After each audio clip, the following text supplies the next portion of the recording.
Obviously, you know, the truth is, obviously we're disappointed to lose, but at the same time, I think you've got to give a lot of credit to Sale. I mean, they stood strong in front of a lot of concerted attack today, and have worked extremely hard not to break and not to drop out of system and not to give up defensive penalties. So, you know, credit to them for that, because, you know, we worked extremely hard today. We did. I can't fault the lads, and I said to them, I can't fault them for the energy they put out on the pitch, because we've carried the ball for miles and there's been loads of contacts.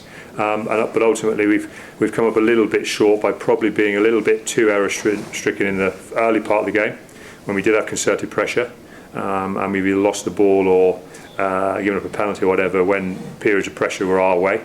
I think ultimately not scoring anything in that first half has ultimately cost us, not only because didn't we score with those periods of pressure, but that when Sale had their moments, for whatever reason, you've got to say they're extremely clinical. Now, whether a bounce off a post, off a drop goal, and, you know, a guy fielded by a guy right in front of the post is luck or pressure, and a bit the same with us not really dealing with the 22 dropout. You know, do you know what I mean? I think fair play to Sale, when they had moments, they took them.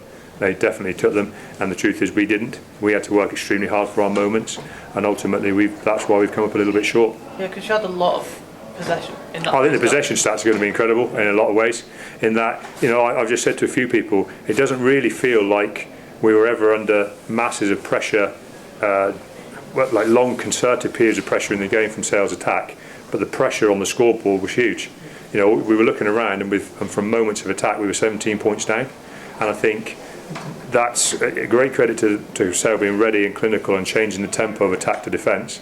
Also us being a little bit, I don't know, maybe just a little bit off the boil and not dealing with a couple of moments better than which we should have done, and also, like I say, being a little bit, maybe a little bit lack of decisiveness in those couple of early attacks. I mean, what was your view of the yellow card? I mean, because it seemed to change the momentum, because I think they scored 2 tries. Yeah, well, the yellow card obviously hurt us. I think, to be honest, the shorty, I can't complain about it. Everyone knows the rules. If you stay on the ground and someone jumps and you make contact with them, you're leaving yourself home to it. I mean, at the end of the day, the annoying thing is always the guy's pulled out of it because he sees the ball going off the pitch.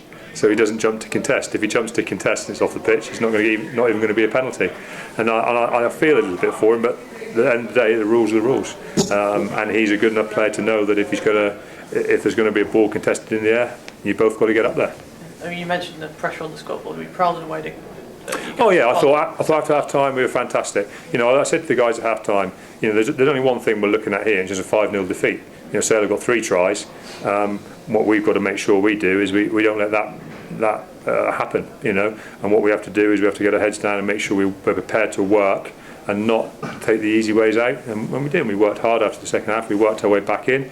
You know, when you get to within 7 points, you change the game for the opposition, which we did. I thought we did that really well. And I say fair play to the lads. If we'd have had 2 halves like the second half, I don't think there'd been anything.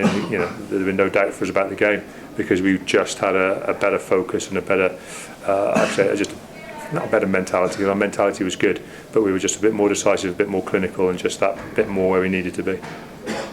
All right. How you guys reflect on the last 2 weeks? You know, there's plenty of positives. You're not too far away. Listen, big picture is we've lost at home against Saracens, top of the Premiership. You know what, they lost 1 game in the Premiership, and everyone who watched the game knows it could have gone either way. You know, we're 1 decision away in that game from winning it, and we've come to Sale, who I don't believe have lost here for a decent period of time. Who are playing well, put in a good performance today. And we've come up with another losing bonus point. You know, in any other, if you spread them out over the course of a good season, you just roll through them. The fact they come back to back doesn't change that, but it does mean that, you know, we've only picked up 2 points in the last 2 weeks, and if we want to stay in the top 4, then, you know, next week against London Irish is becoming a very big game for us. And how do you look to London Irish now? What sort of game are you expecting there? Well, I mean, I believe they're losing pretty heavily at the moment to Northampton. You know, there's a real scrap going on at the bottom of the Premiership. They're going to be fighting. We got a poor result up there last season. We didn't play very well. We're going to focus on going up there and playing extremely well, being really energetic and looking to go and enjoy another game of Premiership rugby.